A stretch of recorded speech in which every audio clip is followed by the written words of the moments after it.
Hello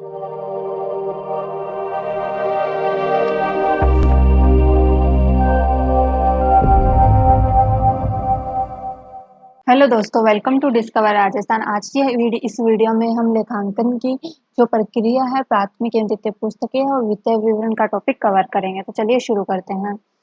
तो पहले देखते हैं कि लेखांकन क्या है। लेखांकन की प्रक्रिया, जैसे मैंने आपको बताया कि अकाउंटिंग, अपना ने अकाउंटिंग की जो डेफिनेशन है उसमें भी पढ़ा था कि अकाउंटिंग एक प्रोसेस है। उस प्रोसेस में क्या क्या होता है, रिकॉर्डिंग होता है, क्लासीफाई होता है, ट्रांजेक्शन का समराइज किया जाता है, एनालिसिस किया जाता है, फिर इंटरप्रिएशन होता है, फिर कम्युनिकेशन के लिए वो यूज किए जाते हैं, उस डाटा को यूज किया जाता है।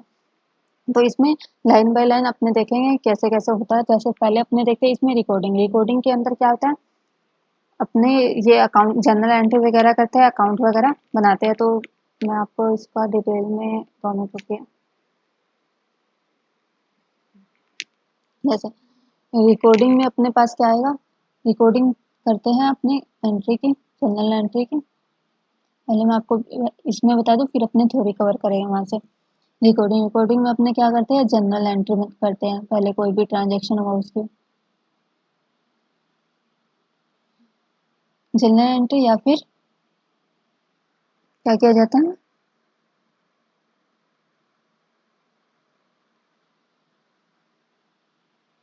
या फिर इनके छोटा बिजनेस हो तो अपने जनरल एंट्री करते हैं, और बिजनेस बड़ा हो तो अपने सीधा उनके अलग अलग अकाउंट्स प्रिपेयर करते हैं। अकाउंट्स में अकाउंट्स में बुक प्रिपेयर करते हैं सबके अलग अलग, जिसे सब्सिडरी बुक बोला जाता है। बुक प्रिपेयर करते हैं जिसे सब्सिडरी या सहायक बुक बोला जाता है। ठीक है, जो 8 तरह के होते हैं वो अपने देखेंगे। पहले अपने देख लेते हैं जनरल एंट्री का क्या कंसेप्ट रहता है। जनरल एंट्री में मैंने जैसे आपको बताए थे, इसके दो मेथड है, दो अप्रोच है। पहला है ट्रेडिशनल, दूसरा है मॉडर्न। तो अपने यहाँ दोनों अप्रोच देखेंगे। ट्रेडिशनल के लिए मैंने आपको पहले लास्ट वीडियो में जैसे बताया था, 3 प्रकार के अकाउंट होते हैं अपने पास। पहला पर्सनल अकाउंट, जिसमें अपने ने देखा था ये किस किस को इंक्लूड करते हैं, अपने बैंक को, आप और हम जैसे जो पर्सन होते हैं उनको। और ये बैंक वगैरह क्या हो गए, ये जो आर्टिफिशियल पर्सन होते हैं अपने, उनको भी पर्सनल अकाउंट में ही इंक्लूड करते हैं। सेकंड अपने देखा था रियल अकाउंट। रियल अकाउंट में क्या था, जितने भी एसेट्स हैं उनको रियल अकाउंट में कवर किया जाता है। और थर्ड अपने ने देखा था नॉमिनल अकाउंट, जिसमें जितने भी एक्सपेंडिचर, रिवेन्यू, इनकम वगैरह है वो नॉमिनल अकाउंट में आएगी। ठीक है, सॉरी।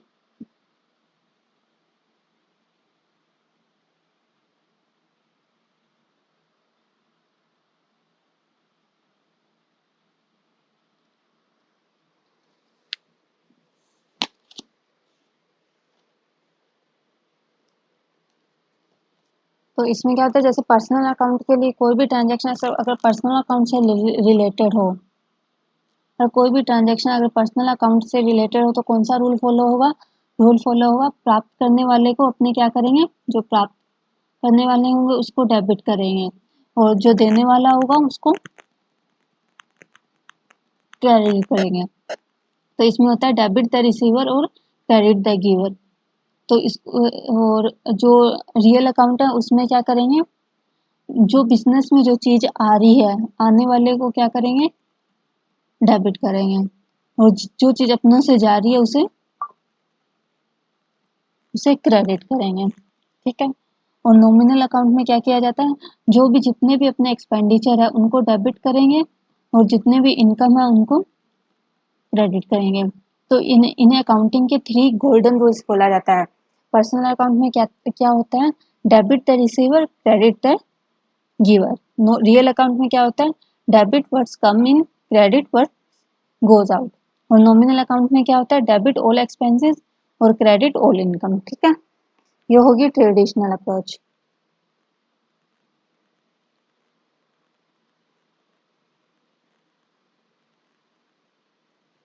अब हम मॉडर्न अप्रोच देख लेते हैं, उसमें अपने एंट्री कैसे करते हैं। इसमें अपने पास अकाउंट होते हैं, जैसे कैपिटल हो गया, इसमें क्लासिफाई करते हैं, ऐसे लाइबिलिटी में क्लासिफाई कर दिया ट्रांजैक्शन को, और रिवेन्यू में। ठीक है, ये 3 का पेयर होगा। और एक हो गया असेट्स में क्लासिफाई कर दिया, और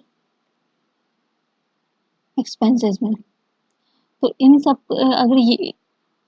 सब में से कोई भी एक चीज़ अगर ये बढ़ती है तो इसे क्रेडिट किया जाएगा, और इनमें से कुछ भी घटता है तो इसे डेबिट किया जाएगा। वैसे ही अगर बिजनेस में एसेट्स बढ़ती है तो डेबिट किया जाएगा, अगर कम होती है तो क्रेडिट किया जाएगा। जैसे मान लो बिजनेस में फर्नीचर परचेज किया है 10,000 रुपये का, तो फर्नीचर बढ़ा है तो फर्नीचर को क्या करेंगे, अपने डेबिट करेंगे, तो एंट्री होगी फर्नीचर अकाउंट डेबिट। ठीक है, और घटा क्या है, कैश, कम कैश क्या हुआ है, कैश, तो 2 में कैश अकाउंट, और कैश में लिया तो ये अपनी एंट्री हो जाएगी। ठीक है, ये हो गए जनरल एंट्री के लिए कुछ बेसिक रूल।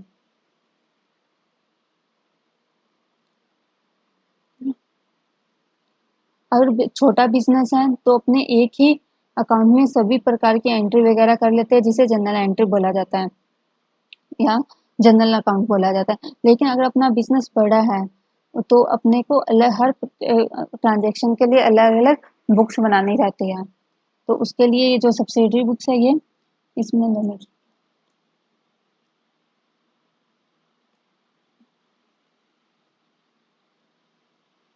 ये जो सहायक पुस्तकें हैं, सहायक भैया भी बोल सकते हैं इसे, इसमें पहले आती है परचेज बुक, इसमें अपने परचेज के ट्रांजैक्शन रिकॉर्ड होते हैं। और इसमें कौन से परचेज रिकॉर्ड होंगे, इसमें सिर्फ क्रेडिट परचेज को ही रिकॉर्ड किया जाएगा। ठीक है, दूसरी जैसे परचेज रिटर्न, जैसे अपनों ने मान लो 1 लाख का सामान बेचा, 20,000 रुपये का माल अपने को पसंद नहीं आया, तो अपनों ने 20,000 रुपये का रिटर्न कर दिया, तो ये purchase return. Sales book, sales return book,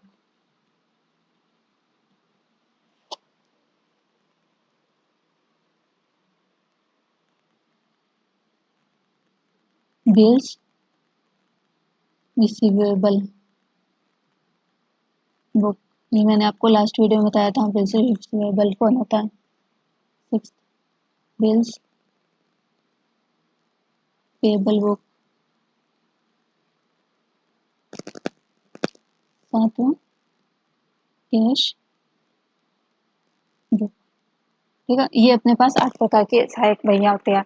ये तब रिकॉर्ड किया जाता है जब बिजनेस बहुत बड़ा हो, जिसमें अपने को एक मतलब कि अकाउंट में अपने सारी चीजें नहीं रख सकते, डाल सकते एक ही वो जनरल लेजर में, वो एंट्री में उनके एक में भी अकाउंट में नहीं कर सकते, तो सभी के लिए सभी ट्रांजेक्शन के लिए अलग अलग भैया बनाई जाती है।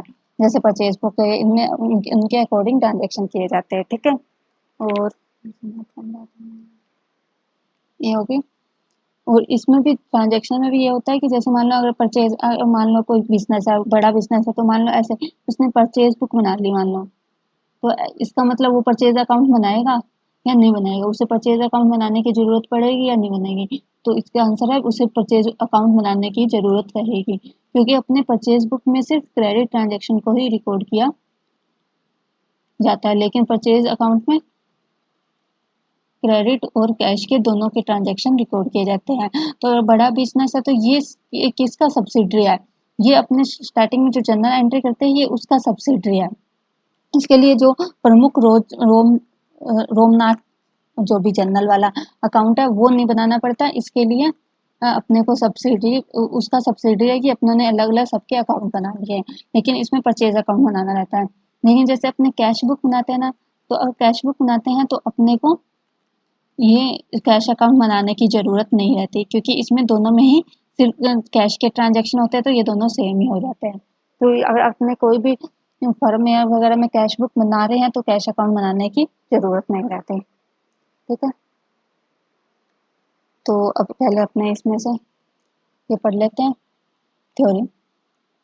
जैसे रिकॉर्डिंग, रिकॉर्डिंग के अभिलेखन, यह लेखांकन की प्रक्रिया का पहला घटक है जिसमें अपने कोई भी ट्रांजैक्शन को रिकॉर्ड करते हैं। यदि लेन-देनों की कम संख्या है तो रोज नामचा बनाया जाता है, और अगर लेन-देनों की संख्या ज़्यादा है तो ये 8 प्रकार की बहिया बनाई जाती है जो मैंने आपको बताई अभी।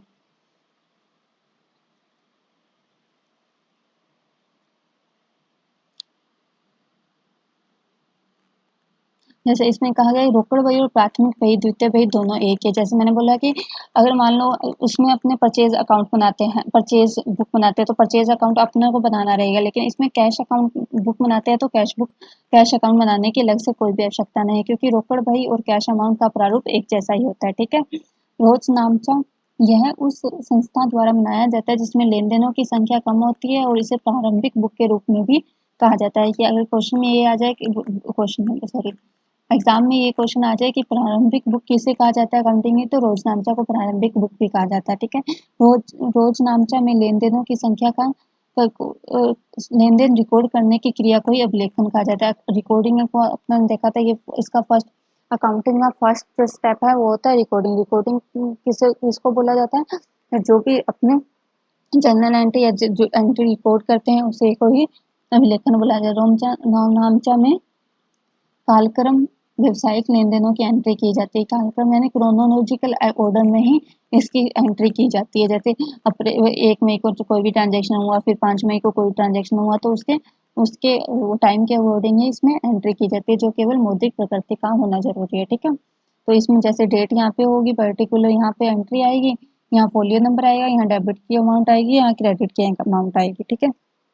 अब देख लेते हैं सहायक भैया। सहायक भैया हम क्या है, जैसे क्रय भैया, यहाँ उधार माल का ही सिर्फ माल के किराए का ही रिकॉर्ड किया जाता है। यहाँ माल की मात्रात्मक जानकारी भी प्रस्तुत की जाती है। ऐसे मान लो 100 पीस खरीदे हैं अपनों ने कोई भी चीज़ के 10 के रेट के हिसाब से, तो इसमें अपने पूरा ऐसे लिखेंगे कि 10 के हिसाब से जो भी 100 रुपये खरीदे 10 के हिसाब से ऐसे करके इसकी वैल्यू होगी 1000 रुपये। तो ऐसे पूरी इसमें रिकॉर्ड की जा रही है। क्रय भय का अवधिगत रिकॉर्ड को, और इसका जो क्रय भय का जो टोटल रिकॉर्ड है उसको ही अपने परचेज अकाउंट में ट्रांसफर करेंगे आगे। जैसे ये देखो परचेज की एंट्री कैसे होती है, परचेज क्या है, परचेज अकाउंट डेबिट टू में सेंट्रीज अकाउंट। अगर कैश में अपनों ने परचेज किया तो यहाँ कैश आ जाएगा, अगर किसी से उधार परचेज किया तो उस व्यक्ति का पर्सन का यहाँ नाम आ जाएगा।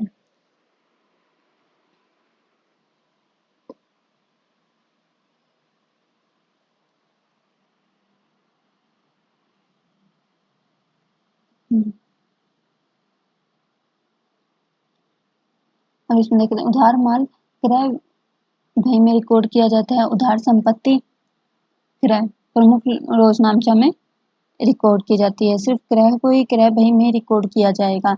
उधार संपत्ति क्रय में उसमें रोजनामचा में किया जाएगा, क्योंकि देखो 2 मिनट रुको, हमें 7 में होता है, इसमें एक 8 में एक और आएगी। जो ट्रांजेक्शन इन सातों से रिलेटेड नहीं होते हैं वो जो मेन जनरल होगा उसमें रिकॉर्ड किया जाएगा, ठीक है। तो जो परचेज मान लो अपने ने सामान परचेज खरीदा किया है, माल क्रय किया है, तो अपने ने परचेज अकाउंट में लिखेंगे। यदि कोई संपत्ति क्रय किया तो प्रमुख रोजनामचा में रिकॉर्ड किया जाएगा। वैसे नगद माल क्रय किया गया वो रोकड़ बही में रिकॉर्ड किया जाएगा, और नगद संपत्ति क्रय किया तो वो रोकड़ बही में रिकॉर्ड की जाएगी। अब अपने देख लेते हैं परचेज बुक और परचेज अकाउंट में क्या अंतर है। यह एक प्राथमिक बही है, यह एक द्वितीयक प्रधान बही है, क्योंकि इसका जो भी बैलेंस है वो इसमें परचेज अकाउंट में अपने को ट्रांसफर किया जाएगा। इसमें केवल उधार माल का ही क्रय का ही रिकॉर्ड किया जाता है। इसमें कुल माल के क्रय का रिकॉर्ड किया जाता है। इसमें कैश और क्रेडिट दोनों के रिकॉर्ड किए जाते हैं। यहाँ मात्रात्मक जानकारी आती है, यहाँ मात्रात्मक जानकारी नहीं आती, यानी कि इसमें पीसेज में भी अपने रिकॉर्ड करेंगे, पूरी डिटेल में जानकारी होगी 100 पीस 10 के हिसाब से। इसमें अपने सिर्फ टोटल 1000 रुपये अपने आगे लेके गए तो वो इसकी जानकारी, इसका जो टोटल है वो परचेज अकाउंट में यहाँ जाता है, लेकिन परचेज अकाउंट का टोटल किस में जाता है, ट्रायल बैलेंस में जाता है। अपने बिजनेस में क्या करते हैं, पहले जनरल एंट्री करेंगे, फिर उसका लेजर बनाएंगे, फिर उसका ट्रायल बैलेंस में सभी का बैलेंस लेके जाएंगे। फिर ट्रायल बैलेंस से अलग अलग ट्रेडिंग, उनके नेचर के अकॉर्डिंग अलग अलग ट्रेडिंग के कुछ ट्रांजेक्शन का बैलेंस ट्रेडिंग में शिफ्ट होगा, कुछ का P&L में और कुछ का बैलेंस शीट में। ये ऐसे चलते हैं पूरे अकाउंटिंग। ठीक है, अब देख लेते हैं क्रय वापसी। क्रय वापसी भाई, जब क्रेता द्वारा खरीदा गया माल लौटा दिया जाता है तो उसे क्रय वापसी कहते हैं और इसकी रिकॉर्डिंग क्रय वापसी बही में करते हैं। निम्नलिखित स्थितियों में क्रय वापसी किया जाता है, जैसे घटिया माल का किस्म का माल होना, माल नमूने के अनुसार नहीं होना, माल का मार्ग में क्षतिग्रस्त हो जाना, आदेश से अधिक मात्रा में माल प्राप्त होना। तो ये तो परचेज रिटर्न का तो पता ही होगा सबको। ठीक है, ये हो गया। वह लौटाया गया माल डेबिट नोट की कॉपी भेजता है। ये तो नॉर्मल है। डेबिट नोट कौन बनाता है? क्रेता। कब बनाता है? क्रय की वापसी के लिए। और कभी कभी डेबिट नोट विक्रेता भी बना लेता है, ब्याज लगाते समय, पेनल्टी लगाते समय, यदि भूतकाल की में कम राशि डेबिट की गई हो तो।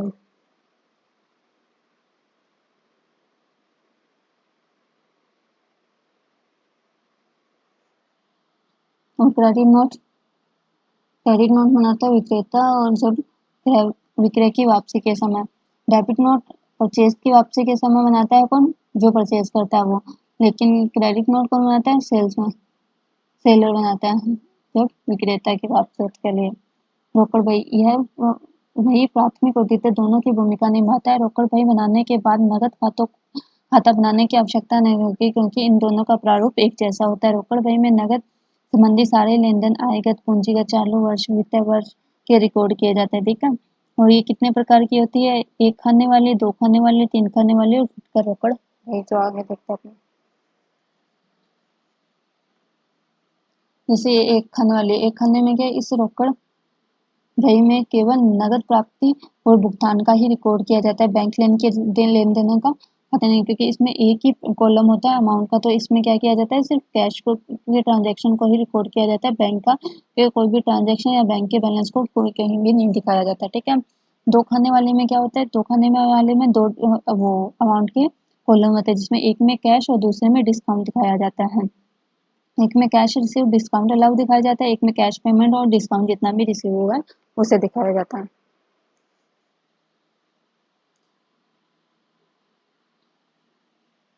फिर आते हैं तीन खाने वाले। तीन खाने में इसमें कुल 12 खाने होते हैं, इसमें 6 खाने कैश रिसीव के होते हैं, बैंक रिसीव के होते हैं, डिस्काउंट अलाउ करते हैं। इसमें क्या होता है? बैंक को भी शामिल कर लिया जाता है। ठीक है, इसमें कैश पेमेंट, बैंक पेमेंट और डिस्काउंट रिसीव से संबंधित होते हैं। और इसमें ये कॉन्ट्रा एंट्री भी शामिल की जाती है जब बैंक धनराशि जमा कराई गई या बैंक से धनराशि निकाली गई, यानी कि अपने यहाँ से कैश उठा के लेके जाएंगे। तो मान लो बैंक अपने पास जो कैश रखा है वो बैंक में जमा करवा रहे हैं, तो एंट्री क्या हो जाएगी? Bank account debit to cash account. ये अपने यहाँ एंट्री होगी कि अपनों से अपना बैंक का बैलेंस बढ़ेगा। बैंक क्या है? एसेट्स। और अपने यहाँ से जा क्या रहा है? कैश। तो ये कम हो गया तो टू कैश अकाउंट। बल्कि बैंक वाले में क्या होगी? तो उसमें कैश आएगा तो कैश अकाउंट डेबिट और टू बैंक। तो ये अपने जो बिजनेसमैन क्या करता है और जो भी जो व्यापारी होता है वो अपने बैंक और के बैलेंस का पता रखने के लिए और एक वो बनाया जाता है बैंक रिकंसिलिएशन स्टेटमेंट, जिसमें इस काउंटर एंट्री की जरूरत पड़ती है। तो वो अपने आगे देखेंगे। अब देखते हैं खुदरा या फुटकर रोकड़ व्यापारी। जब संस्था में नकद संबंधी लेनदेन बहुत ही ज्यादा होते हैं और मुख्य कैशियर पर कार्यभार अधिक होता है तो दिन प्रतिदिन के छोटे मोटे भुगतान के लिए कैशियर को पेटी कैश दे दिया जाता है। यह पेटी कैश कैश बुक का निर्माण करता है।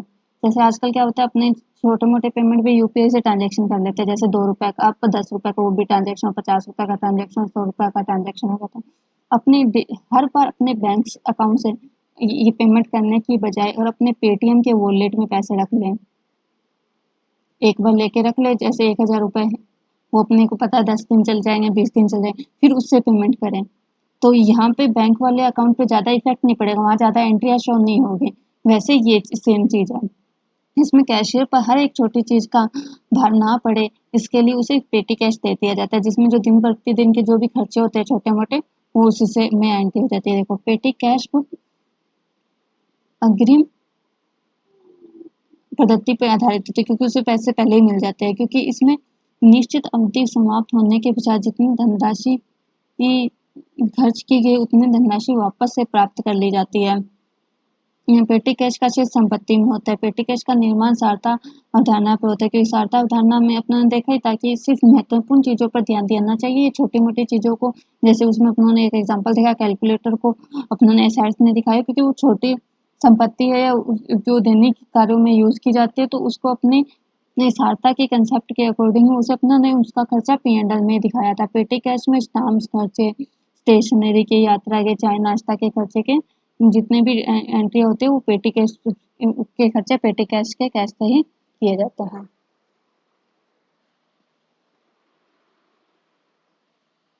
अब देखते हैं जनरल प्रॉपर। ऐसे लेन-देन जो अन्य सब किसी भी सहायक बही में रिकॉर्ड नहीं किए जाते उसे प्रमुख नामचा में रिकॉर्ड किए जाते हैं। प्रारंभिक प्रविष्टियां लायबिलिटी की व एसेट्स के बैलेंस को इस साल के पुस्तकों में ले जाना। ठीक है, लायबिलिटी और एसेट्स के बैलेंस को इस साल के बैलेंस शीट के बैलेंस को पुस्तकों में लेके जाना हो गया। अंतिम प्रविष्टियां जैसे वर्ष के अंत में इनकम और एक्सपेंडिचर के शेष को लाभ हानि खाते में जाता है, इनकम और एक्सपेंडिचर का। एसेट्स और लायबिलिटी का जो भी बैलेंस है वो बैलेंस शीट में जाता है, ये सारी चीजें उसमें लेके जाना। हस्तांतरण प्रवृत्ति जैसे इसके अंतर्गत एक खाते के शेष को दूसरे खाते में बेचने की प्रविष्टि करना, जैसे आहरण खाते को पूंजी खाते में बेचने की एंट्री करना चाहिए। जैसे कैपिटल में से कुछ भी अगर अपनों ने विड्रॉल किया है घर के लिए तो वो ड्रॉइंग लेस करके उसको एंट्री करना। ठीक है, अशुद्धि शोधन की प्रविष्टियां करना। यदि वित्तीय वर्ष के दौरान प्राथमिक पहियों में कोई अशुद्धि रह गई है तो उसे सही करने के लिए जो भी अपने एंट्री करते हैं उसकी इसमें एंट्री के जैसे समायोजन प्रविष्टियां जैसे प्रीपेड एक्सपेंसेस की, आउटस्टैंडिंग एक्सपेंसेस की, एक्रूड इन वो एक्सपेंडिचर की, इन सब की जो भी एंट्री की जाती है वो एडजस्टमेंट एंट्री वो भी इसमें रिकॉर्ड की जाती है। जैसे डूबत ऋण की एंट्री हो गई, बैड डेब्ट की एंट्री जो भी होती है वो भी जनरल प्रॉफिट में की जाती है। यदि कैपिटल के रूप में नकद के अतिरिक्त कोई भी संपत्ति लगाई गई है तो उसका भी इसी में रिकॉर्ड किया जाएगा। उधार में स्थायी संपत्ति बेची है या खरीदी है, माल दान में देना, नमूने बांटना, माल आग में नष्ट होना, ये सारी एंट्री किसमें की जाती है, ये जनरल प्रॉपर में जाती है। ठीक है, हम देखते हैं रिकॉर्डिंग हो गया। अब सेकंड पर्पस होता है इसका वर्गीकरण। यह लेखांकन प्रक्रिया का दूसरा चरण। देखो पहला चरण हो गया जैसे जर्नल एंट्री करना हो गया, या फिर कोई बड़ी फर्म है तो उसके अपनों ने क्या बनाए थे, सहायक पुस्तकें या सब्सिडरी बुक्स, सहायक भैया बनाए थे। अब सेकंड हो गया इसमें अपने लेजर बनाते हैं, यह लेजर इसमें पोस्टिंग करते हैं।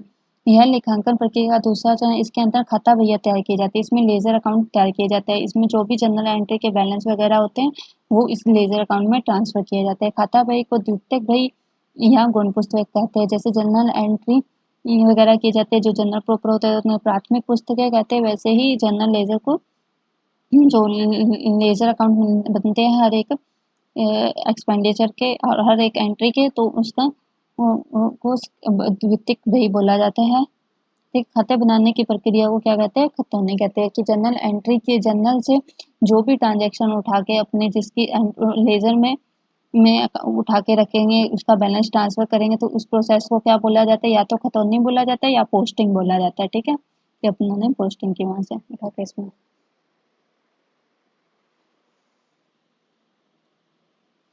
खाता बही समीक्षा स्वरूप में बनाया जाता है। खाता बही तो अंतिम प्रविष्टि की पुस्तक भी कहते हैं। खाता बही का आकार अंग्रेजी भाषा टी अक्षर की कह रहे हैं। इसमें कुल 8 खाने होते हैं, प्रथम 4 डेबिट के और अंतिम 4 क्रेडिट के। ठीक है, ऐसे होते हैं, जैसे ये हो गया डेबिट पक्ष, ये हो गया क्रेडिट पक्ष। ठीक है,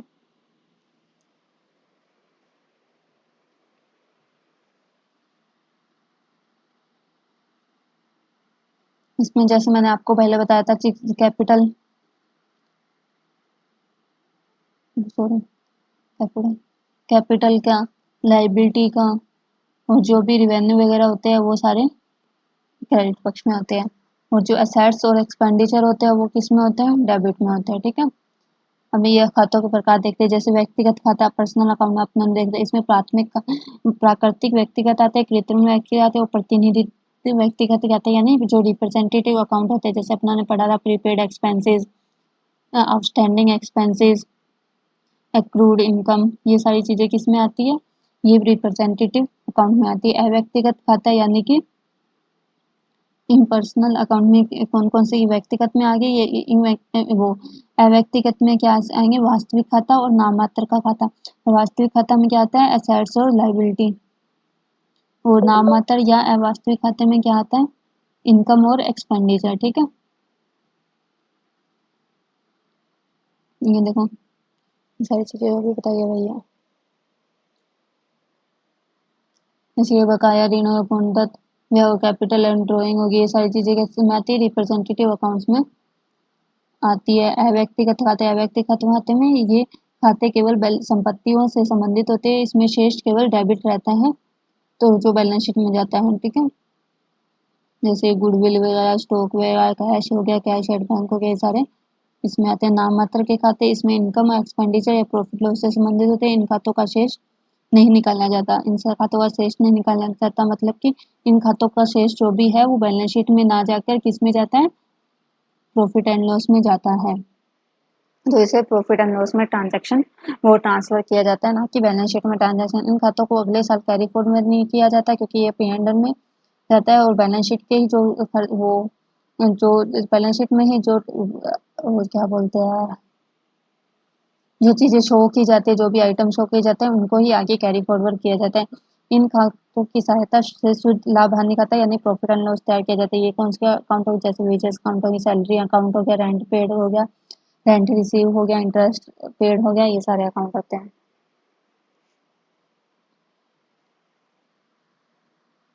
जैसे परचेज अकाउंट क्या है, रियल अकाउंट।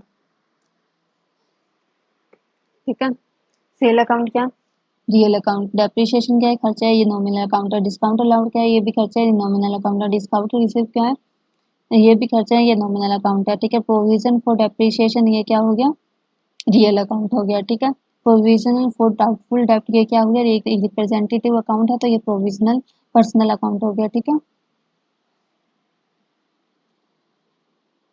बिल्स रिसीवेबल क्या हो गया, ये भी रिप्रेजेंटेटिव अकाउंट है, तो ये भी पर्सनल अकाउंट में है। बिल्स पेपर रिप्रेजेंटेटिव अकाउंट है, ये भी पर्सनल।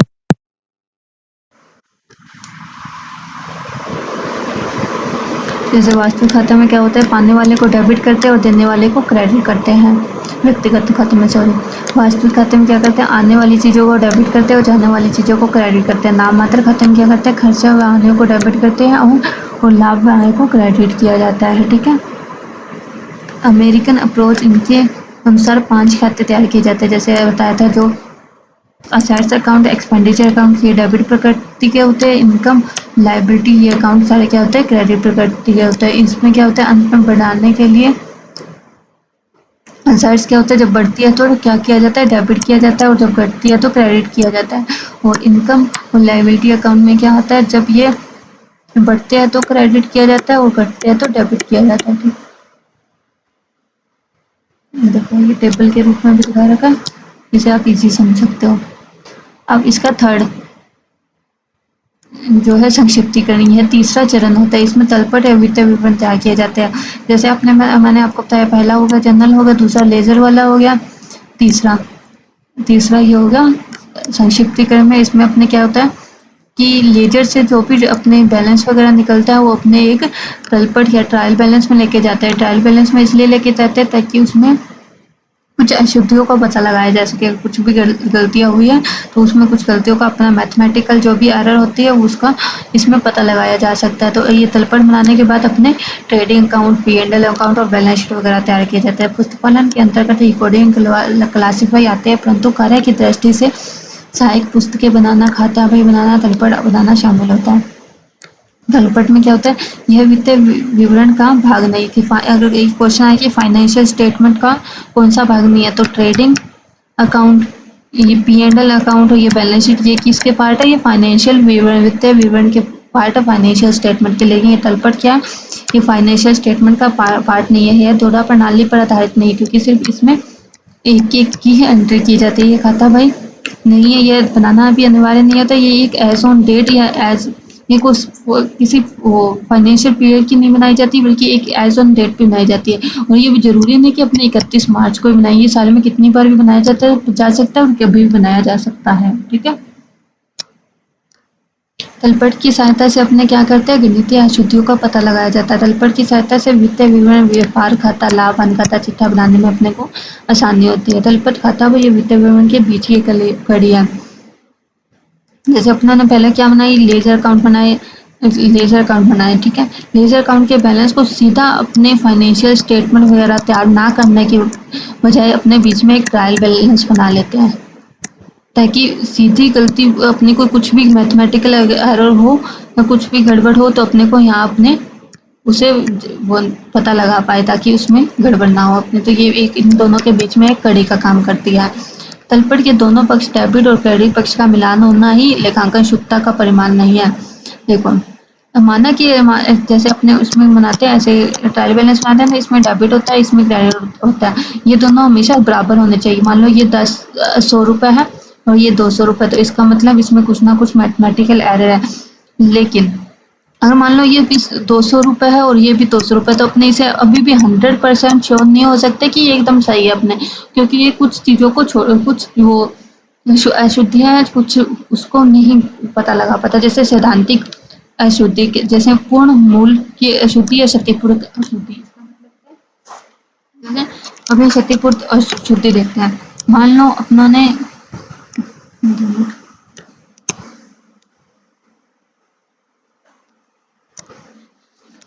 एक एंट्री की, परचेज अकाउंट डेबिट करके टू कैश करके। ये अपने को करनी थी 15,000 की एंट्री, लेकिन अपनों ने क्या किया, सिर्फ 10,000 की एंट्री की। ठीक है। तो ये 10,000, ये 10,000।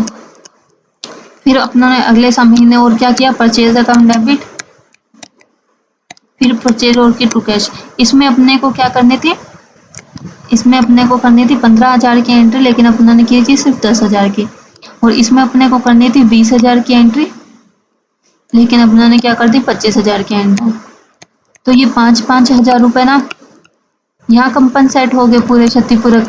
तो इसका बैलेंस लेके जाएंगे तो वो ट्रायल बैलेंस में तो ये पूरा सही आएगा, 20,000 और 10,000 35,000, और ये 20,000 और 10,000 35,000। लेकिन गड़बड़ तो यहाँ पे हुई है ना, तो इस गड़बड़ का वो पता नहीं लगा पाएंगे, तो इसे बोलते हैं क्षतिपूरक अशुद्धि। ठीक है। अब अपने देखते हैं सेकंड, देखते हैं पूर्ण भूल की अशुद्धि। अगर मान लो अपने ने कोई एक पूरी एंट्री भूल गई कि पूरी परचेज की, ना परचेज परचेज जैसे एक परचेज अकाउंट डेबिट करके टू कैश अकाउंट कर रखा है 50,000 का। अपने को ना तो अपने इसे लेजर में लेके गए, लेजर में लेके नहीं गए, तो ये पूरी पूरी एंट्री छूट गई। ना कैश अकाउंट पे इफेक्ट पड़ा, ना परचेज अकाउंट पे अपने हिसाब से इफेक्ट पड़ा। तो ये पूरी एंट्री छूटने का ट्रायल बैलेंस में अपने को पता नहीं लगेगा। तो ऐसी जो वो पूर्ण भूल की अशुद्धि होती है वो अपने पता नहीं लगा पाते, एक क्षतिपूरक अशुद्धि का पता नहीं लगा पाते, और एक सैद्धांतिक अशुद्धि का पता नहीं लगा पाते। सैद्धांतिक अशुद्धि मतलब, जैसे मान लो, जैसे अपने ने पढ़ा था, जैसे मशीन के रिपेयर पर खर्चे किए अपनों ने, मशीन को रिपेयर करवाने के लिए।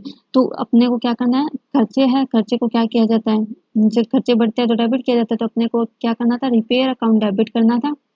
रिपेयर अकाउंट डेबिट तुम्हें कैश कैश अपनों से गया है। लेकिन अपनों ने रिपेयर अकाउंट डेबिट करने की जगह मान लो मशीन अकाउंट डेबिट कर दिया, कि मशीन पर खर्चे किए, तो अपनों ने मशीन अकाउंट डेबिट कर दिया, अकाउंट डेबिट टू कैश। तो इफेक्ट किस पे पड़ेगा, मशीन अकाउंट पे पड़ेगा। रिपेयर का अकाउंट क्रिएट ही नहीं हुआ, तो इफेक्ट वहां पे जाके होगा। तो ये जो प्रिंसिपल वाली एरर है, ये इसका भी जैसे ये इनका भी अपने ट्रायल बैलेंस से नहीं पता लगा पाते। ट्रायल बैलेंस से मेनली अपने सिर्फ मैथमेटिकल एरर जो होती है उन्हीं का ही पता लगा पाते हैं। ठीक है। अब देखते हैं, यदि तलपट के यदि तलपट के दोनों पक्षों का मिलान नहीं हो पाता तो संचय अकाउंट या सस्पेंस अकाउंट खोला जाता है। ठीक है। सस्पेंस अकाउंट मान लो, और जैसे इसके रेक्टिफिकेशन के 3 तरीके होते हैं। जैसे मान लो अपना डेबिट ज़्यादा आ रहा है, क्रेडिट कम आ रहा है क्रेडिट साइड का, तो अपने एक सस्पेंस अकाउंट ओपन कर लेंगे। तो जितना, अगर मान लो डेबिट ज़्यादा आया तो सस्पेंस अकाउंट उतने से क्रेडिट कर दिया जाएगा ताकि वो बराबर हो जाए। अगर क्रेडिट ज़्यादा आ रहा है और डेबिट कम आ रहा है तो सस्पेंस अकाउंट को उतने से डेबिट कर दिया जाएगा ताकि दोनों बैलेंस बराबर हो जाए। ठीक है।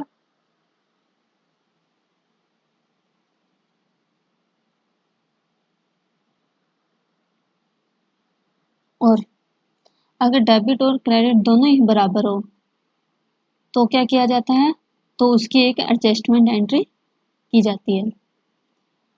जैसे सेल्स मान लो, सेल्स अपने को 15,000 की रिकॉर्ड करनी थी, लेकिन अपनों ने सिर्फ 10,000 की रिकॉर्ड की, तो 5,000 की रिकॉर्ड नहीं की, तो अपने अब एक रिकॉर्डिंग की एक एंट्री और कर देंगे, जैसे sales account debit, sorry,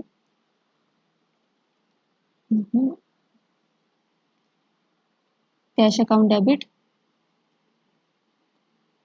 to sales. कितने कितने से होगी, 15,000 की करनी थी, लेकिन 10,000 की तो 5,000 से और कर देंगे बस।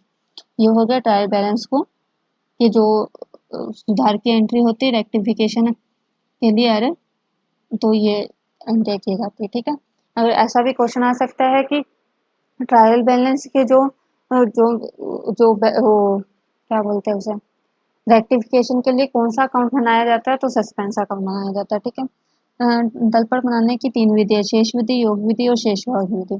शेष विधि में क्या होता है, इस विधि के अंतर्गत केवल वो खाते प्रस्तुत किया जाता है जिनका वर्ष समाप्ति पर शेष बच गया है। जिन खातों का पूरा समायोजन वित्त वर्ष के दौरान हो गया है, उन खातों को प्रस्तुत नहीं किया जाता। मतलब कि उन्हीं खातों को ट्रायल बैलेंस बनाते समय उन्हीं खातों को लिया जाएगा जिसमें जिसका बैलेंस बच गया हो, मतलब जिसका बैलेंस कैरी फॉरवर्ड किया गया हो, उन्हीं को ही लेके आएंगे एक शेष विधि के अंदर। और जिनका बैलेंस बराबर हो गया, जिनका कोई भी आगे कैरी फॉरवर्ड नहीं हो रहा अगले साल में, उनको इसमें इंक्लूड नहीं किया जाता। शेष विधि ही प्रचलन में है, क्योंकि यह वित्तीय विवरण बनाने में खातों के शेष की आवश्यकता होती है। क्योंकि इस अपने जो भी ट्रायल बैलेंस बनाते हैं वो शेष विधि पे ही बनाते हैं, ताकि ताकि जो शेष ट्रायल बैलेंस में जो अपने जो भी अकाउंट्स वगैरह बनाए थे उनका बैलेंस कैरी फॉरवर्ड करके लेके आए थे, तो यहीं से उठा के अपने जो फाइनेंशियल स्टेटमेंट में आता है उसमें लेके चले जाएंगे। इससे के लिए ऐसे शेष विधि में क्या होता है, ऐसे ही खातों को रिकॉर्ड किया जाता है जिनकी राशि वर्ष के अंत में बच गई हो, और जिनकी उसी साल के अंदर एडजस्ट हो गई हो, तो उनको लेके नहीं जाया जाता। ठीक है, अब देखते हैं योग विधि। योग विधि में इसमें प्रत्येक खाते के डेबिट क्रेडिट पक्ष के योग को तलपट में ले जाया जाता है। यह पूर्ण प्रकटीकरण अवधारणा से प्रेरित है। मतलब कि योग विधि में ऐसा नहीं है कि जो एडजस्ट हो गए उन्हें नहीं लेके जाते, इसमें सभी खातों के डेबिट और क्रेडिट दोनों पक्षों के योग को तलपट में दिखाया जाता है। और ये किस अवधारणा पर आधारित है, पूर्ण प्रकटीकरण, जिसमें अपने ये करते हैं कि अगर बिजनेस में कोई भी ट्रांजेक्शन होता है, कोई भी चीज होती है, उसे पूर्ण रूप से फुल डिस्क्लोजर वाला पूर्ण रूप से प्रकट किया जाना जरूरी है। ठीक है,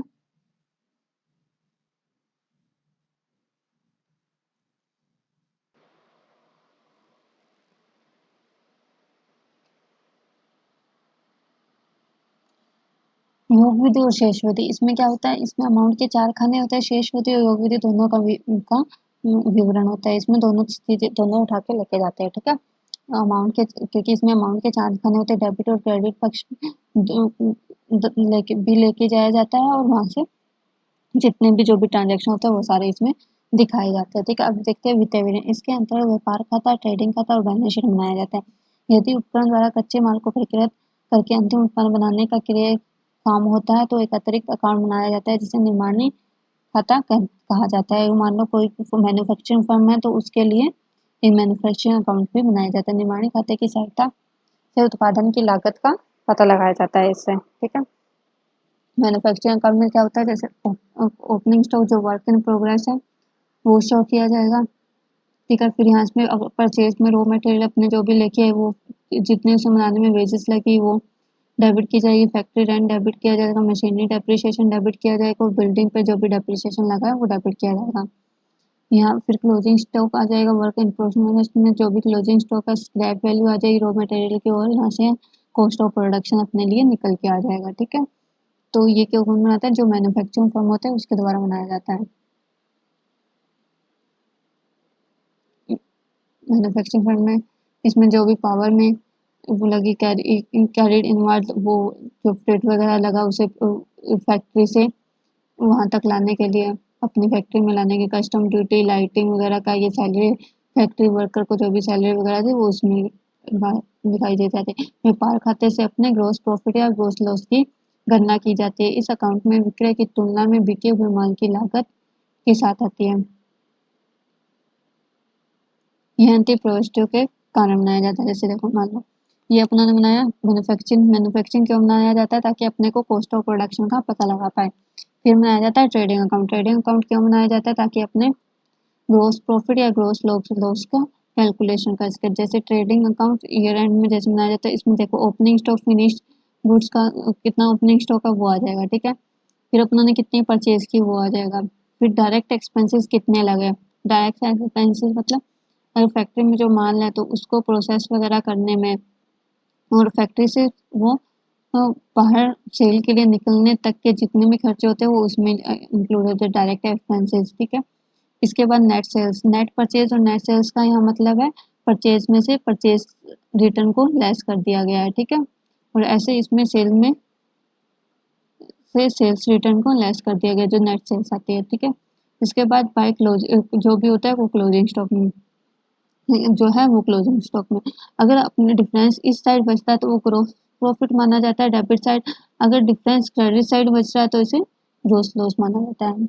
और इसी को ही आगे अपने कैरी फॉरवर्ड करते हैं किसमें, प्रॉफिट एंड लॉस अकाउंट में, ठीक है। वो आगे देखेंगे। जैसे नेट परचेज का तात्पर्य क्या है, परचेज में से परचेज रिटर्न को लेस करना। परचेज रिटर्न को भी लेस कर सकते हैं, लॉस बाय फायर, फायर से कोई लॉस हुआ तो लॉस बाय लेफ्ट, कोई फ्री सैंपल वगैरह डोनेशन में कुछ भी किया तो वो उस परचेज में से लेस कर दिया जाएगा, ठीक है। प्रत्यक्ष व्यय में जैसे अपने देखा था वेजेस हो गया, सैलरी हो गया, कैरेज इनवाइड हो गया, रॉयल्टी होगी, ब्रोकरेज कमीशन, ये सारे किसमें प्रत्यक्ष व्यय में आ जाएंगे, ठीक है। नेट सेल्स में से सेल्स रिटर्न लेस करके आ जाएगी, ठीक है। ओपनिंग स्टॉक में से अगर नेट परचेज ऐड कर देते हैं, डायरेक्ट एक्सपेंसेस लेस ऐड कर देते हैं और क्लोजिंग स्टॉक लेस कर देते हैं तो ये बिके हुए माल की लागत कॉस्ट ऑफ गुड्स सोल्ड आ जाता है। तो इस पे बहुत ज़्यादा क्वेश्चन बनते हैं, प्रैक्टिकल क्वेश्चन जो आते हैं एग्जाम में वो, ठीक है। विक्रय के लिए उपलब्ध माल की लागत कैसे निकाली जाती है, ओपनिंग स्टॉक में से परचेज ऐड करके। अब ग्रोस प्रॉफिट नेट सेल में से कॉस्ट लेस कर देंगे जितनी भी अपने वो माल की जितनी भी कॉस्ट है तो ग्रोस प्रॉफिट आ जाएगा, ठीक है। ग्रोस प्रॉफिट का परसेंटेज निकालना तो सेल्स में से रेट कितने हैं वो आ जाएगा। अगर ये सेल पर आधारित हो तो ग्रोस प्रॉफिट आप मान लो कि 10 लाख की सेल्स पर 20% का प्रॉफिट है तो 20% का प्रॉफिट यानी कि 2 लाख रुपए, तो ये ग्रोस प्रॉफिट आ गया और सेल्स पे आधारित। अगर कॉस्ट पर आधारित है तो मान लो 8 लाख का मान लो अपनों ने कॉस्ट ऑफ गुड्स ऑर्डर है अपनी, उस पर 20% 16 लाख रुपए, एक सॉरी 1,60,000 रुपये, ये ग्रोस प्रॉफिट आ गया। ग्रोस प्रॉफिट का रेट बदलने के लिए तो ये कुछ फॉर्मूले हैं, ये देख लीजिएगा।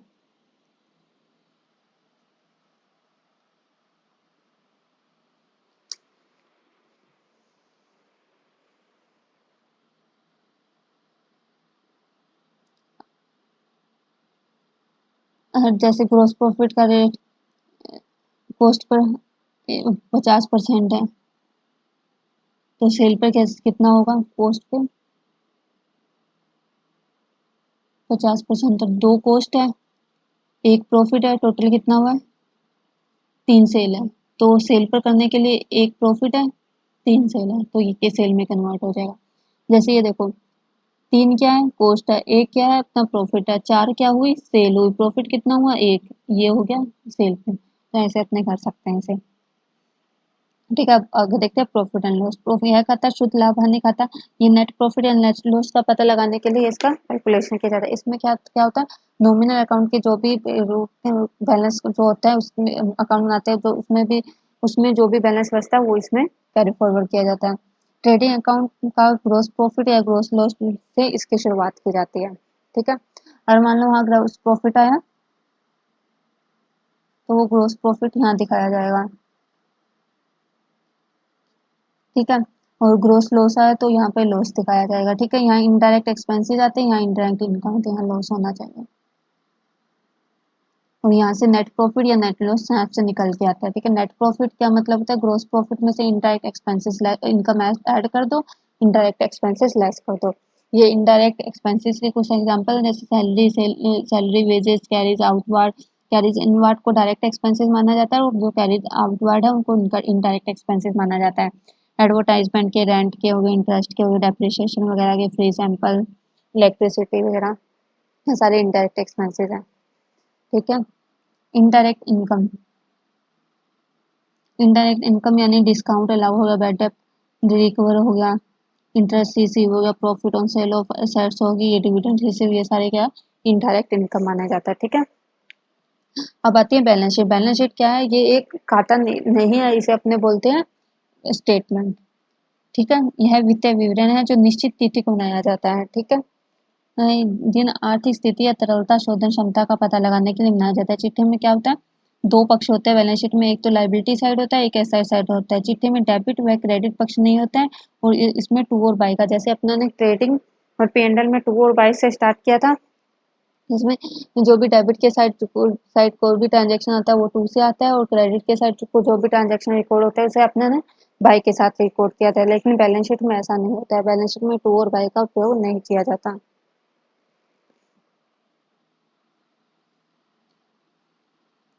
अब देखिए मार्शलिंग, इसके अंतर्गत चिट्ठी की संपत्ति पक्ष को स्थायित्व क्रम और तरलता क्रम में लिखा जाता है। तरलता क्रम सबसे तरल संपत्तियों को सबसे ऊपर और सबसे कम तरल संपत्तियों को सबसे नीचे लिखा जाता है, जबकि स्थायित्व क्रम में उल्टा होता है।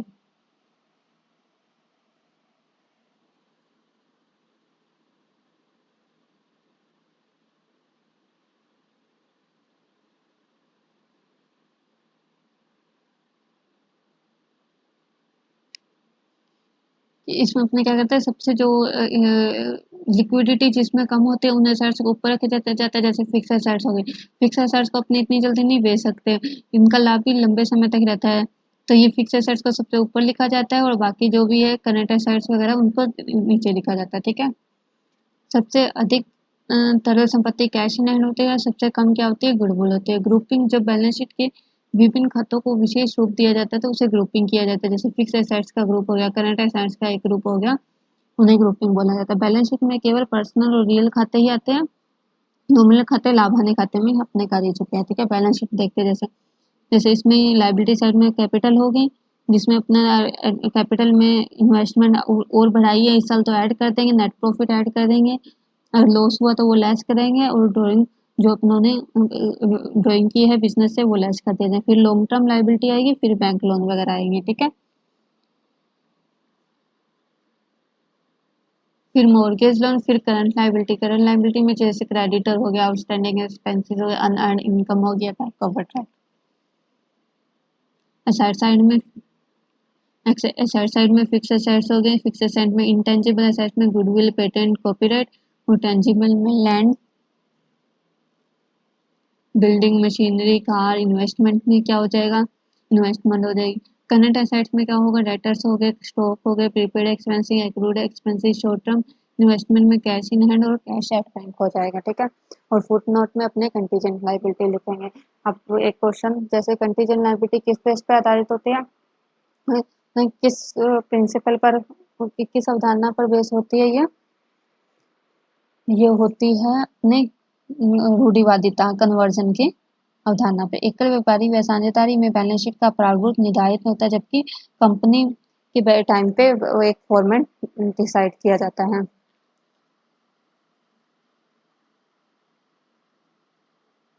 अब क्लोजिंग स्टॉक का प्रदर्शन, जब तलपट के बाहर तो दो जगह प्रदर्शित होता है, ट्रेडिंग अकाउंट में और बैलेंस शीट में। तलपट के अंदर हो तो एक जगह प्रदर्शित होता है बैलेंस शीट में, यानी कि अगर उसका एडजस्टमेंट कर दिया गया है पहले ही, एडजस्टमेंट कर दिया गया है तो वो ट्रेडिंग में वो पी&एल में शो होगा। अगर एडजस्टमेंट नहीं किया गया है तो उसे नहीं शो किया जाएगा, ठीक है। विश्लेषण, इसके अंतर्गत फिक्स एसेट, करंट एसेट और करंट लायबिलिटी के समूह बनाए जाते हैं। निर्वचन, यह लेखांकन का अंतिम कार्य होता है। बैलेंस शीट के बारे में प्रॉफिट वगैरह पता लग गया, पूरा फाइनेंशियल स्टेटमेंट वगैरह बन गया।